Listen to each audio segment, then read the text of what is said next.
നിങ്ങൾ കഴിക്കുന്ന മീൻ ഫ്രഷ് ആണോ അതോ ഫോർമലിൻ ചേർത്തതാണോ?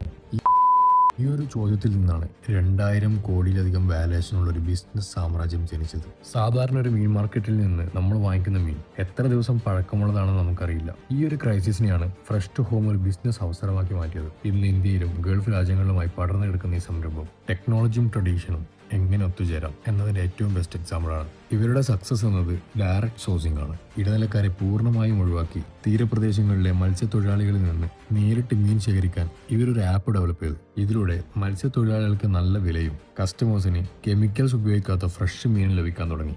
വെറുമൊരു ഡെലിവറി ആപ്പ് എന്നതിലുപരി ഒരു supply chain model distribution pattern ആണ് ഇവർ ഡെവലപ്പ് ചെയ്തത്. കൃത്യമായ ടെമ്പറേച്ചറിൽ സൂക്ഷിക്കുന്ന കോൾഡ് സ്റ്റോറേജ് സംവിധാനവും 100-ലധികം ക്വാളിറ്റി ചെക്കും വഴി ഫ്രഷ് എന്ന വാക്കിന് ഇവർ പുതിയൊരു ഡെഫിനിഷൻ നൽകി. കൃത്യമായൊരു മാർക്കറ്റ് ഗ്യാപ്പ് കണ്ടെത്തി അത് പരിഹരിക്കാൻ ശ്രമിച്ചതാണ് ഫ്രഷ് ടു ഹോമിന്റെ വളർച്ചയ്ക്ക് ആധാരം. ഒരു സാധാരണ ബിസിനസ്സിനെ എങ്ങനെ ഒരു വൻകിട ടെക് സ്റ്റാർട്ടപ്പാക്കി മാറ്റാം എന്നുള്ളതാണ് ഫ്രഷ് ടു ഹോം നമുക്ക് കാണിച്ചു തന്നത്. കൂടുതൽ വീഡിയോകൾക്കായി ഫോളോ ചെയ്യാൻ മറക്കണ്ട. ബൈ.